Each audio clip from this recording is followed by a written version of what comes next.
Dari para jamaah sekalian, oleh karena itu marilah kita bersyukur kepada Allah.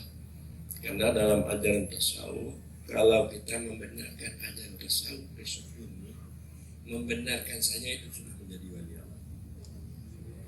Kalau kita mau dapat mengamalkan, itu sudah menjadi wali besar. Kalau tadi wali kecil, membenarkan wali kecil. Kalau sudah dapat mengamalkan, wali besar. Kalau sudah dapat membicarakan ajaran tasawuf kesufian ini dengan baik, itu sama seperti bintang. Jadi di bintang kita bercahaya di mana-mana, orang senang dengan kita. Jadi apakah Anda percaya apa yang saya sampaikan ini isi kitab, isi Al-Ajibah Al-Hamni yang menyampaikan dalam kitab Iqadul Imam dan juga Muhammad Amin Al-Qurdi. Tahukah Anda makam yang di bawah makam Nabi adalah orang tasawuf dan kesufian? Bukan makam yang di bawah makam Nabi ini orang fuqaha. Bukan makam yang di bawah makam Nabi ini adalah orang akidah. Tidak.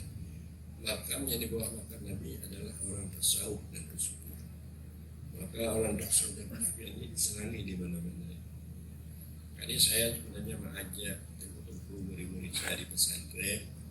Atau saya sudah maklum sekali apa ajaran pesantren. Sebab saya kecil di pesantren, mengajar di pesantren.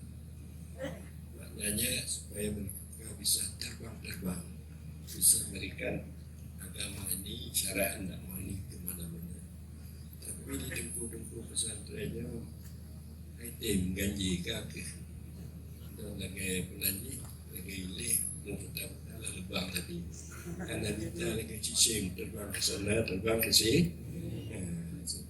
Jadi saya sudah banyak itu melakukan mengajar dari mereka terserah pada mereka. Para jamaah sekalian, karena ilmu tasawuf kesufian ini inti daripada segala ini. Kalau ini Anda akan dapati, akan dapat Anda 3 buah ilmu yang tidak dapat engkau belajar di perguruan tinggi di mana-mana. Pertama adalah ilmu jali. Ilmu jali ini yaitu ilmu yang kita belajar di sekolah yang mempunyai dalil akal dan akal, yaitu kita tahu yang didasarkan kepada hadasnya musyahadah, tajarubat, ilmu kedokteran. Jadi juga itu ilmu jali. Dan kedua ilmu hati, ilmu yang tumbuh dari hati yang bersih daripada sifat-sifat nafsu yang jelek, hati yang terletak pada nafsu yang tidak melakukan yang haram dan yang syubhat, dan selalu diserami ilmu ini oleh riadah, artinya tidak untuk maksud diri, untuk mencari keuntungan diri, dan selalu yaitu berkembangan untuk dekat dengan Allah, artinya selalu berjalan dengan Allah. Diberikan firasat, diberikan ilham. Jadi dia mudah untuk menjalani kehidupan. Ilmu khafi dan ilmu laduni. Ini ilmu yang dari Allah langsung, tidak ada yang punya dalil dan dia ialah menyaksikan kepada Allah, maka dia Allah akan berikan ilmu yang darinya. Atainahu min ladunna ilma, kami berikan akan kader itu daripada sisi kami akan ilmu. Jadi itu ilmu tasawuf. Baik ilmu laduni atau ilmu kafi itu tidak ada dipelajari. Kalau ilmu kafi itu ada dilatih di dalam kita bersuluk, dalam kita menyentuh hati kepada Allah, membersihkan hati kita daripada sifat-sifat nafsu yang jelek, dan juga kita dapat mencegah kita tidak dapat melakukan yang haram dan yang maksiat, selalu taat kepada Allah. Ini ilmu daripada pemuda-pemuda ya. Ini saya mengharapkan Anda semua, karena saya ini sudah tua, sudah hampir 75 tahun umur saya. Tidak lama lagi rasanya saya ini akan meninggal. Saya saya pesankan kepada yang muda-muda generasimu, supaya Anda bisa juga terbang-terbang seperti saya, Malaysia, kemana-mana, Singapura ya, dan juga di seluruh Indonesia ini. Sebab dengan ilmu tasawuf ini, dengan kiasan, disitulah kuncinya Islam ini bisa berjaya. Tapi kalau biasa ilmu tasawuf ini akhlak kita tidak bagus, iman kita tidak kuat, ibadah kita tidak akan baik, jadi Islam ini semakin terpuruk. Jadi kita melihat umat Islam sebentar ditangkap oleh penjabat karena tidak punya akhlak yang bagus, akhlak yang bagus. Jadi ini akhlak yang perlu, iman yang kuat, yang kokoh. Artinya tauhid yang benar, makrifat yang benar, ini mesti kita miliki, dan ibadat yang baik dengan pengertian kalau kita salah bisa kita khudur hati kepada Allah, khusyuk. Jangan kita salah tetapi kita lalai, lupa kepada Allah, teringat pada pekerjaan kita, dan juga teringat kepada Sayyidina wailun lil musallin alladzina hum an salatihim sahun. Celaka bagi orang yang sembahyang, yang mereka itu sembahyang lalai. Dia sembahyang tetapi hatinya tidak kepada Allah, dan dia bukan pada tempat sembahyang. Kadang dia sembahyang tapi dia di kantor. Jadi inilah, yaitu karena tidak bertasawuf, tidak dapat melakukan khusyuk untuk hati dalam segi beribadah, tidak mempunyai dapat iman yang kuat dalam segi akidah, dan tidak dapat untuk bermakrifat dengan tauhid yang hakiki dalam dia menghadapi, yaitu kehidupan di alam yang pada ini. Jadi kalau adalah penjabat-penjabatnya yang mempunyai makrifat tauhid yang benar, iman yang kuat, akhlak yang bagus, ibadat yang baik, ini sudah selesai negara kita, sudah selesai. Tapi memang dasar negara kita ini Tuhan yang Maha Esa, tauhid. Manusia ada berada akhlak, tetapi yang tidak bisa dapat untuk bagus kerakyatan yang dipimpin oleh hikmah kebijakan di dalam perwakilan. Karena perwakilan ini dasarnya dari organisasi masing-masing. Jadi waktu rapat dia mendasarkan kepada organisasinya. Golkar mendasarkan kepada organisasinya, tidak kepada Tuhan yang Maha Esa, manusia adil juga. PDI juga mendasarkan kepada organisasi, pada aturan-aturan yang telah disepakati dalam bukan kepada Pancasila itu sendiri. Tuhan yang Maha Esa, manusia adil lagi berada. Jadi kesatuan dan persatuan, keadilan sosial ini tidak payah untuk dicapai karena ada kasih sayang. Kesatuan itu kasih sayang, harus meningkatkan kasih sayang. Aceh sayang kepada Jawa sayang kepada Aceh. Ini jangan nanti Aceh menganggap Jawa itu perang lagi. Sehingga merugikan negara. Payah negara membuat itu tempat-tempat tentara di bukit-bukit untuk menjaga keamanan, untuk menjaga keamanan. Kalah uang negara itu habis. Kalau di tempat lain mungkin BKO tempat untuk tentara di gunung-gunung itu tidak ada, yang ada di Aceh, Nah, itulah orang Aceh. Karena sifat-sifat nafsu jelek ini banyak di Aceh. Payah Aceh dapat menteri, payah orang Aceh dapat presiden, wakil presiden payah dapat. Jadi kalau orang Makassar, orang Sulawesi itu dapat menjadi panglima, dapat menjadi wakil presiden dapat, Aceh tidak dapat. Aceh ada. Karena mengapa? Inilah keimanan akhlak, wawasan berkurang. Kita lihat keenak nafsu mungkin terjadi fitnah. Kadang-kadang orang Aceh fitnah orang Aceh memfitnah. Jadi sayang kita kepada Aceh. hanya harus kita angkat ajaran tasawuf kesufian untuk Aceh. Tapi sudah dilarang pelan-pelan MPU. Bagaimana dong? Bagaimana? Kita dengar MPU itu apa enggak? Jadi inilah cita-cita kita semua, hanya supaya Aceh ini bagus, lebih baik di masa depan, supaya orang Aceh pada masa depan menjadi pemimpin-pemimpin, baik dalam segi agama, dalam segi negara yang tercinta. Nih, apa sesuai cita-cita itu apa tidak? Sesuai kan? Nah, inilah tujuan daripada tasawuf dan kesufian. Barangkali demikian saja Allah sawab.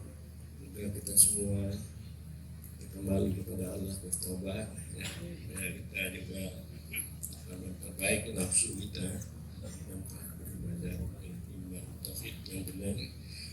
Saya kita semua itu ada kesatuan persatuan bagi kita orang Aceh, ya, jadi oleh karena itu pada Pak Kabintal, pada Pak Kabin dari Pangdam, yang Polda dapat itu mata hati dengan pikiran yang jernih. Tapi tadi saya sudah katakan pada Pak Talib, polisi tidak bisa dipegang polisi. Polisi dia itu perlu aman, bukan perlu kebenaran, perlu aman. Perlu aman. Ini polisi, dia untuk perlu aman, bukan untuk perlu kebenaran. Bagaimana Pak Talib? Oh itu betul kata Pak Talib. Kami polisi perlu aman. Tidak perlu kebenaran. Lebih bagus orang tidur daripada orang yang berjalan. Lebih bagus orang tidur karena orang tidur aman. Orang berjalan dia kacau. Tidak boleh begitu. Mesti Pangdam itu bukan sekedar aman, sekedar untuk memperjuangkan kebenaran di samping keamanan. Demikianlah walau sawab kita berzikir. Zikir ini kalau masuk sayanya dalam hati kita, sifat-sifat nafsu yang jelek itu hilang, kemauan-kemauan yang tidak benar itu hilang. Jadi teringat kita kepada Allah perintahnya, dan juga teringat kita kepada Allah kasih sayang. Teringat kita kepada Allah bagaimana untuk kita dapat bermakrifat kepadanya. Jadi itu perlu zikir. Kalau ada pula zikir di dalam Pak, nah ini subhanallah. Ini yang dipacu oleh ulama Aceh, dihasut itu orang kampung, lempar itu berzikir, zikir seribe. Mana ada seribe? Padahal itu untuk nama keren saja seribe. Kata la ilaha illallah. Jadi kita mulailah kita berzikir, semoga yang batal hilang, amat zabadu. Wa amma ma supaya itu hilang. Ada pembuih-buih itu maka hilang dia, hancur dia. Kemudian juga bermanfaat bagi manusia itu akan tinggal. Nah, saya peringatkan kepada anggota tasawuf, yaitu kebencian, yaitu kemarahan, itu biasa-biasa saja.